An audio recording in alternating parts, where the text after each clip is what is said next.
everybody, I'm Liz, this is French Toast and Books, and today we are here to talk about 10 backlist books that I must read. I have to read them this year in 2021. These typical backlist book lists are all about books that you got the previous year. This I'm taking a little bit further. I'm excluding all 2020 purchases and books that were released in 2020 because we all know the guilt and the shame of the books, at least some of the books that I bought in 2020 that I haven't read yet. So now we're just focusing on books that have been on my shelves for at least a year, if not longer than a year. So let's get straight to it. The first book is Burial Rites by Hannah Kent. I have had this book on my radar for at least 2, if not 3 years or more. It takes place in a remote region of Iceland where a woman has to basically watch this convicted murderer, and apparently there's a lot about the indigenous cultures of Iceland. Obviously this is also historical fiction as it takes place in the early 19th century or early 1900s. Can't remember exactly which one it is. Early 19th century. And so I just need to read it. Next is The Map of Salt and Stars by Jennifer Zinab Shakadar. This book has traveled with me to Scotland. Was that almost 2 years ago, back when I went in Scotland. I was intended on reading it. Didn't happen, but then, well, to be honest, I didn't do a lot of reading in Scotland anyway because I was sightseeing. But yeah, so I didn't read this book and I really want to. It is the pilgrimage throughout some of the Middle East and Northern Africa.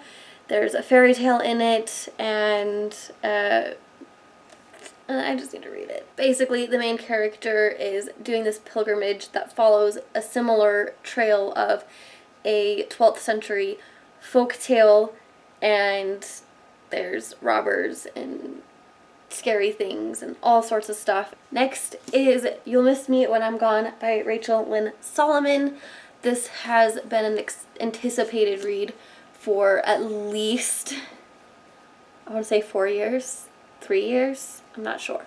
It has 2 twin sisters. Huntington's disease runs in their family, and now they're finally 17 years old and are able to take the test to determine whether or not they have the Huntington's disease gene. And we find out that one actually is positive, the other one is negative. And so it's a big story about navigating the potential for a devastating illness, but also the bonds of sisterhood. These sisters are actually not teenagers. I think they're young adults. They're already navigating college. One is on the precipice of trying to get into medical school to become a surgeon, and the other one is following a career in music, being a soloist and a musician, and so, yeah.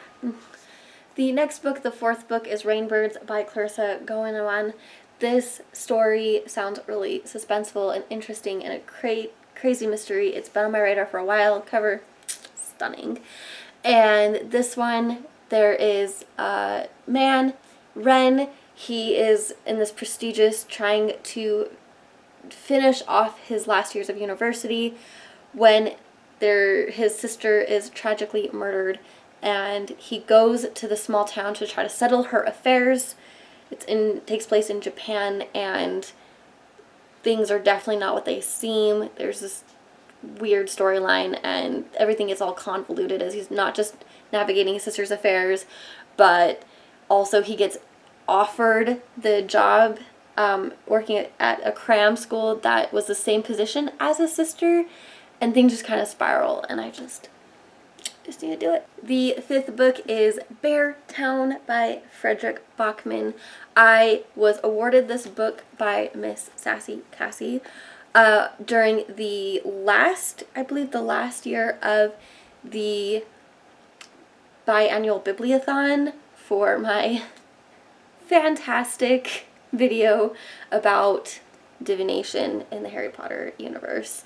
it is an embarrassingly funny, like, 2-minute video. Anyway, so I was awarded this book. I am so excited to read it. It takes place where a girl, I believe she is raped, and there's this whole weird cover-up story with their small town's hockey team, because hockey is the thing that puts this town on the map, and so everyone's obsessed with hockey, and so they're trying to cover up the involvement of the hockey team with this tragic trauma of this girl, and so it needs to happen. The 6th book is Girls Burn Brighter by Shabah Rao. This story has also been on my radar for so long. I bought it when it was debuted. Believe that was in 2017, if I remember correctly, 2018. So this story is a very harrowing journey about sisterhood. The tragic death of these sisters' mother leads one of them to try to take up the mantle of their home in India until she can be wed via her father's choice. And there's this, I believe, harrowing, like, human trafficking journey that separates the sisters, and so they go on this intense journey from India to Seattle, and I just need to read it. The next 2 books have been on my list, I believe 2 or 3 years ago, 2 books that I need to read this year, and obviously that didn't happen, so maybe it'll finally happen. The 7th book on this list is The Plague by Joanne Dame. This is a fantasy story where our main character looks exactly like the princess of the world in the country that they live in, and the problem is there's this huge plague going around. And so when this peasant, the main character, is discovered that looks exactly like the princess, she is whisked to the castle, the palace or whatever, to basically be a stand-in, a double for the princess in case anything happens when she makes public appearances. The only issue is the princess actually ends up contracting the plague and dying, and so now the princess has to decide, what do I do? Do I take on the role of princess and pretend to be the princess, or do I tell people that the princess died on my watch? And it needs to happen. I need to read it. Next, the 8th book is A Final Exam, A Surgeon's Reflections on Mortality by Pauline W. Chen. This is my only non-fiction book on this whole list, and I wanted to read it. It's really short. I know I can read it. I usually love reading a lot of the topics about mortality and how doctors handle mortality, and so it needs to happen. It needs to happen. The last 2 books on this list are BookTube favorites or unfavorites. They're very, you either like it or don't like it, but a majority of the book community, at least with the last one, loves the series. And I haven't read them yet, so they're super, super popular. I haven't read any of them yet. They've been on my shelf for an embarrassingly long amount of time, and so I just need to read them. So first, we have The Unbecoming of Mara Dyer by Michelle Hodkin.